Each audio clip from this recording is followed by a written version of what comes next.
Hello and welcome to IEAT classes. आज का हमारा टॉपिक है ऑपरेटिंग सिस्टम। ऑपरेटिंग सिस्टम की आज की क्लास बहुत ज़्यादा इंपॉर्टेंट होने वाली है क्योंकि इसमें मैं आपको कुछ ऐसी बेसिक चीज़ें बताऊंगी ऑपरेटिंग सिस्टम के बारे में जिससे आप इसको और अच्छे से समझ पाएंगे और आपको पता चलेगा कि हमारे सिस्टम में इसका होना क्यों ज़रूरी है। तो बने रहिए आज की क्लास में। मैं हूं अनीता भट्ट और शुरू करते हैं। सबसे पहले इंट्रोडक्शन से शुरुआत करते हैं। Operating system is a system software that act as a interface between computer user, जो कोई भी कंप्यूटर यूज कर रहा है, और कंप्यूटर हार्डवेयर के बीच में जो इंटरफेस क्रिएट होता है वो सब एक ऑपरेटिंग सिस्टम प्रोवाइड करता है।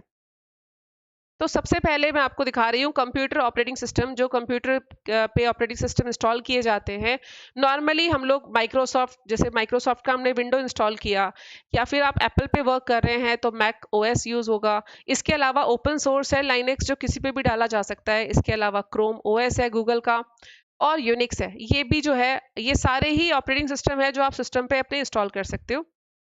इसके अलावा मोबाइल फ़ोन जो है, मोबाइल फ़ोन सभी यूज़र यूज़ करते हैं और उसमें जो इंटरफेस क्रिएट होता है ये भी ऑपरेटिंग सिस्टम ही करता है। तो मोबाइल एप्लीकेशन जो है, मोबाइल ऑपरेटिंग सिस्टम जो है, इसमें सबसे पहले नाम आता है एंड्रॉयड, जो गूगल का है। इसके अलावा अगर आप एप्पल पे वर्क कर रहे हैं, एप्पल का मोबाइल यूज़ कर रहे हैं, तो उसमें iOS यूज़ होता है।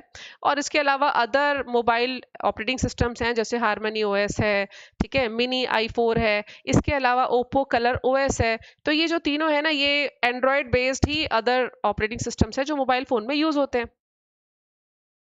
सबसे पहले जरूरी है ऑपरेटिंग सिस्टम के फंक्शंस को समझना कि हमारे सिस्टम में ऑपरेटिंग सिस्टम का क्या रोल है, किस तरीके से वो वर्क कर रहा है। तो सबसे पहले बारी आती है प्रोसेस मैनेजमेंट की। The computer decide all the process management, की कैसे इनपुट होगा, क्या प्रोसेस होगा, क्या आउटपुट होगा।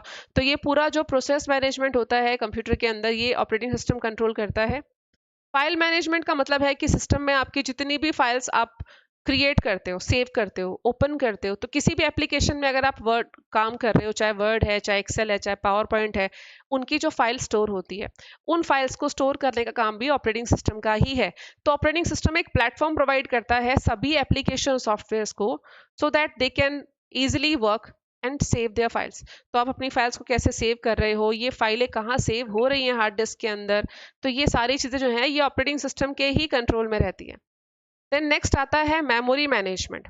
मेमोरी मैनेजमेंट यानी कि आपके सिस्टम पे जितनी भी एप्लीकेशन रन हो रही है, आप अलग अलग एप्लीकेशंस पे काम कर रहे हो, आपके डिवाइसेस सारे रनिंग हैं, ठीक है, तो सभी जो भी सॉफ्टवेयर आपके सिस्टम पे चल रहे हैं, सभी सॉफ्टवेयर्स को मेमोरी की रिक्वायरमेंट होती है रन करने के लिए।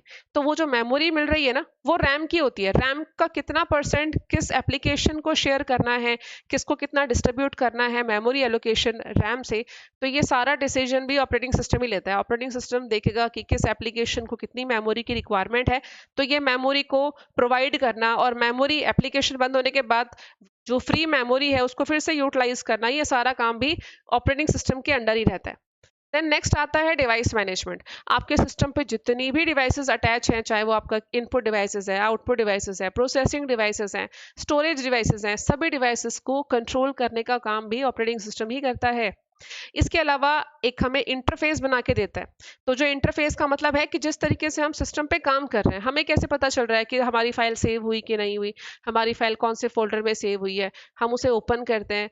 जो हमें सारी जो इंटरफेस मिल रहा है, जिस तरीके से हम अपनी फाइल्स को मेंटेन कर पा रहे हैं, तो ये जो भी इंटरफेस है ये आपको ऑपरेटिंग सिस्टम ही प्रोवाइड करता है। इसके अलावा मेन सबसे पहले बूटिंग एंड मैनेजिंग हार्डवेयर।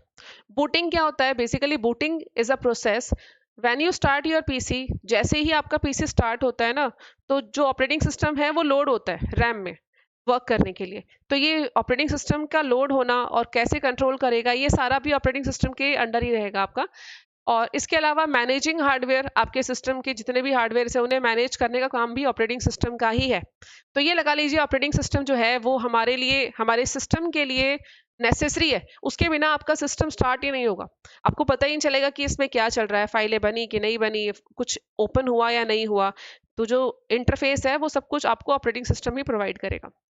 इसकी फंक्शनैलिटीज को समझने के लिए एक इमेज आपके सामने है जिसमें ऑपरेटिंग सिस्टम के सारे फंक्शंस यहाँ दिए हुए हैं, like memory management, file management, device management, security and access control, data management, job scheduling, network management and process management. All these works are controlled under operating system.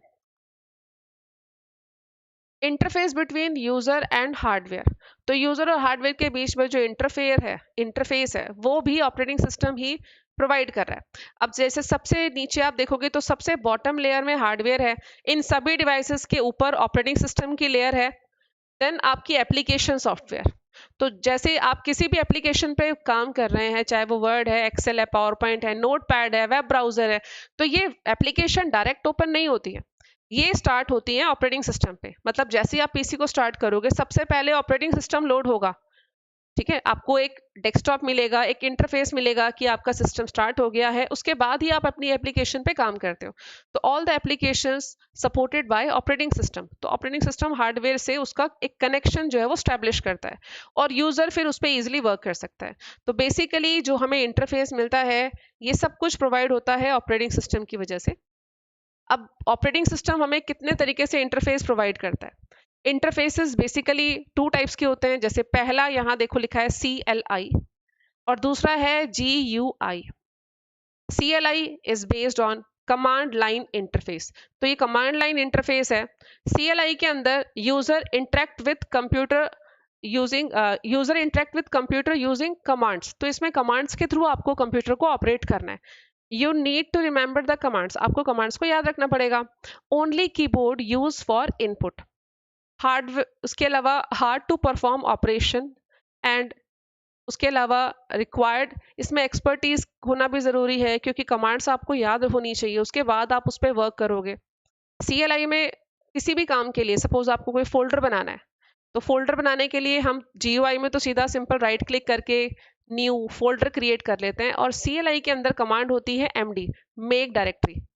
जैसे folder बनाने के लिए हो गया MD मेक डायरेक्टरी, ओपन करने के लिए हो गया CD कमांड चेंज डायरेक्टरी। तो इस तरीके से बहुत सारी कमांड्स है जो आपको याद रखनी पड़ेगी अगर आप CLI पे वर्क कर रहे हैं। तो इसके अपोजिट अगर देखा जाए GUI, बेसिकली आप जो भी स्कूल कॉलेजेस में आप देखोगे, ऑफिस में, तो GUI बेस्ड एप्लीकेशन, जो एप्लीकेशन जो आपके ऑपरेटिंग सिस्टम है वो सारे GUI बेस्ड ही आपको मिलेंगे। GUI का मतलब है graphical user interface, using user interaction using graphics, like images हो गया, आइकन हो गया। तो इमेजेस और आइकन के थ्रू आपको एक प्रॉपर इंटरफेस मिलता है, आपको पता चलता है आपके सिस्टम में क्या क्या स्टोर है, कौन कौन सी एप्लीकेशन है। और इनपुट डिवाइसेस में कीबोर्ड, माउस और अदर पॉइंटर डिवाइसेस यूज होती हैं। It is easy to perform task, इस पे काम करना बहुत आसान है और इसमें काम करने के लिए आपको ज़्यादा एक्सपर्ट होने की भी ज़रूरत नहीं है क्योंकि सब कुछ आपको स्क्रीन पे मिल रहा है, आइकन्स मिल रहे हैं, मेन्यू बार मिल रहा है।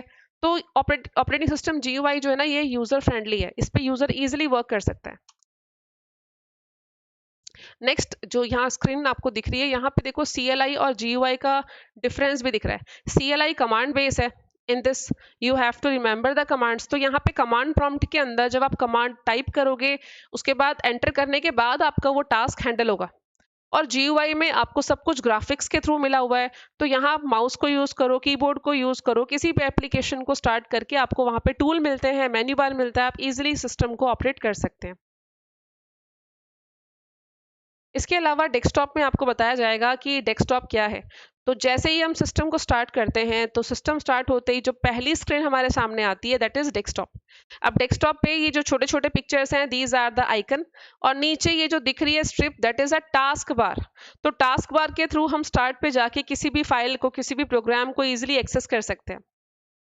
चलिए आज की क्लास में इतना ही, अब आगे नेक्स्ट क्लास में आपको नेटवर्किंग के बारे में समझाया जाएगा। अगर आप इस चैनल में नए हैं तो इसको लाइक, शेयर और सब्सक्राइब ज़रूर कर दीजिएगा। नमस्कार।